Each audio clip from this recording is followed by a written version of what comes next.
사도신경으로 우리의 신앙을 하나님 앞에 고백합니다. 전능하사 천지를 만드신 하나님 아버지를 내가 믿사오며 그 외아들 우리 주 예수 그리스도를 믿사오니 이는 성령으로 잉태하사 동정녀 마리아에게 나시고 본디오 빌라도에게 고난을 받으사 십자가에 못 박혀 죽으시고 장사한 지 사흘 만에 죽은 자 가운데서 다시 살아나시며 하늘에 오르사 전능하신 하나님 우편에 앉아 계시다가 저리로서 산 자와 죽은 자를 심판하러 오시리라. 성령을 믿사오며 거룩한 공회와 성도가 서로 교통하는 것과 죄를 사하여 주시는 것과 몸이 다시 사는 것과 영원히 사는 것을 믿사옵나이다. 아멘.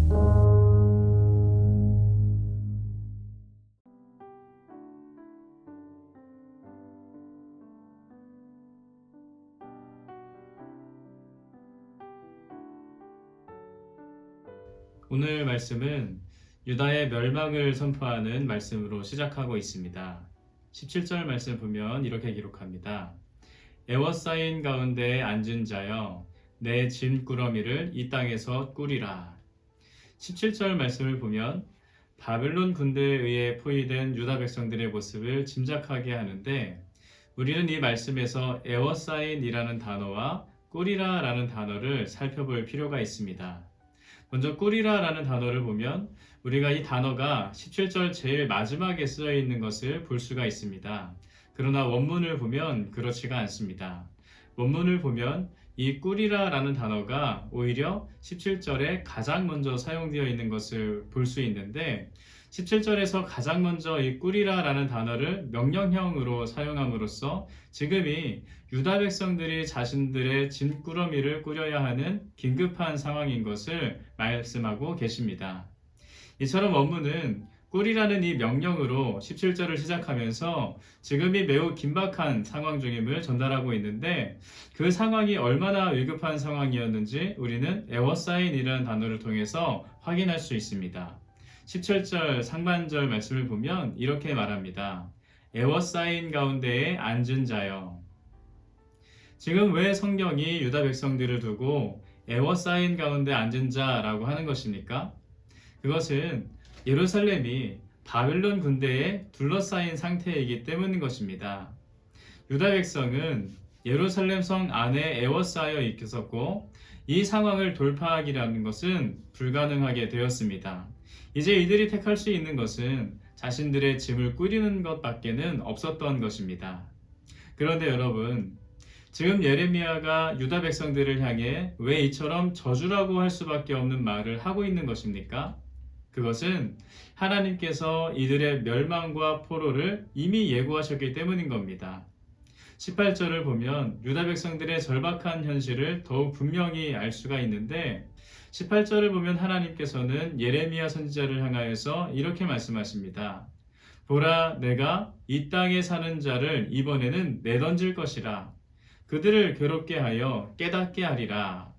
여러분, 여기 이 말씀에서 내던진다라는 단어는 물매와 어근이 동일합니다. 즉 하나님께서 물매를 던져버리듯이 유다를 던져버릴 것을 말씀해 주고 계시다는 것입니다. 다시 말해서 하나님께서 유다를 예루살렘에서 내던져 유다는 멸망을 할 것이고 유다 백성들은 포로가 될 것이라는 심판의 메시지였던 것입니다. 여러분, 지금 하나님께서 이처럼 유다를 멸망시키고 또 그 백성들로 하여금 포로로 잡혀가게 하시는 이런 극단적인 조치를 취하시는 이유가 무엇입니까?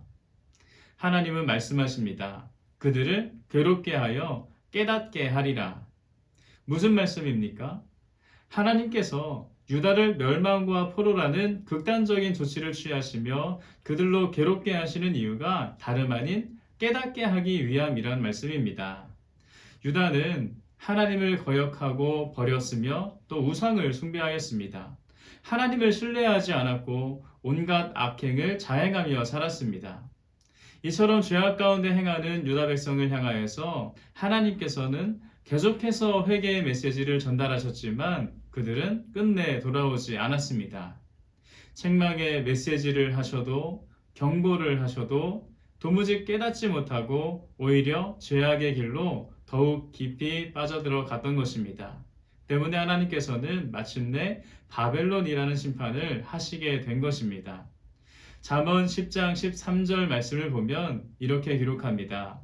명철한 자의 입술에는 지혜가 있어도 지혜 없는 자의 등을 위하여는 채찍이 있느니라. 지혜가 없어 말로 깨닫지 못하는 자에게는 채찍으로라도 깨닫게 해야 한다는 것입니다. 하나님께서 그러셨습니다.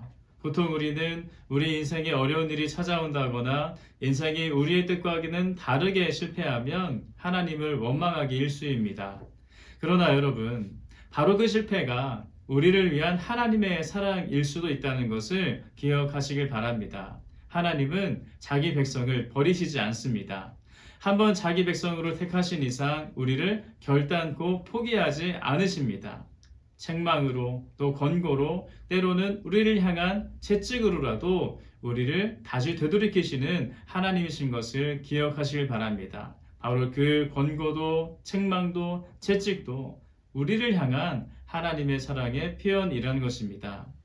유다 백성들을 보시길 바랍니다. 그들은 하나님께서 수차례 책망과 권고하시는 말씀을 하실 때 끝내 깨닫지 못했습니다. 그러나 하나님은 그것으로 이들을 포기하신 것이 아니었습니다. 이제 바벨론이라는 채찍을 드시는 겁니다.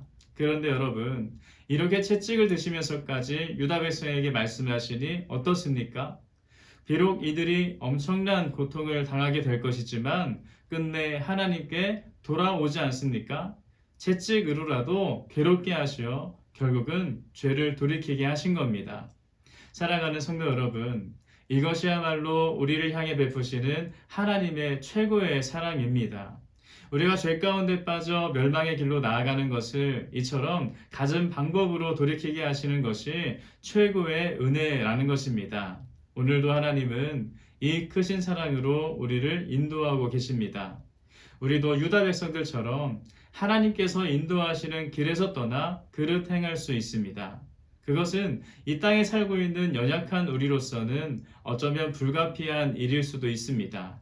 그러나 여러분, 그런 우리를 돌이키시려는 하나님의 사랑으로 인해서 오늘도 우리는 다시 하나님께 되돌아올 수가 있습니다. 오늘 이 계속된 하나님의 사랑, 이 끊임없이 찾아오시는 그 하나님의 사랑을 깨닫는 여러분이 되시길 바랍니다. 그리고 그 사랑 때문에 속히 주님께 돌아오시는 여러분들 다 되시길 축복합니다. 함께 기도하겠습니다. 할렐루야. 살아계신 하나님, 오늘도 하나님께서 우리와 함께 하시며 이 말씀을 통하여서 주님의 마음을 깨닫게 하시니 감사합니다. 하나님, 우리는 연약하여서 그릇 행하고 연약하여 또 세상 길로 빠져듭니다. 그러나 그럴 때마다 변함없는 사랑으로서 우리 가운데 찾아오시며 깨닫게 하시는 하나님으로 말미암아 우리가 다시 복의 길로 의의 길로 나아갈 수 있음을 감사합니다. 하나님, 오늘 우리가 주의 말씀 앞에서 회개하며 나아가기로 결단하오니 우리들의 모든 죄악을 사하여 주시고 다시 하나님 앞에서 온전히 주님만을 바라며 나아가는 모든 믿는 자들 될 수 있도록 인도하여 주옵소서. 함께 하실 줄 믿사오며 살아계신 예수님의 이름으로 기도드립니다. 아멘. 주님이 가르쳐 주신 기도로 예배를 마칩니다. 하늘에 계신 우리 아버지여, 이름이 거룩히 여김을 받으시오며 나라가 임하시오며 뜻이 하늘에서 이루어진 것 같이 땅에서도 이루어지이다. 오늘 우리에게 일용할 양식을 주시옵고 우리가 우리에게 죄 지은 자를 사하여 준 것 같이 우리 죄를 사하여 주시옵고 우리를 시험에 들게 하지 마시옵고 다만 악에서 구하옵소서. 나라와 권세와 영광이 아버지께 영원히 있사옵나이다.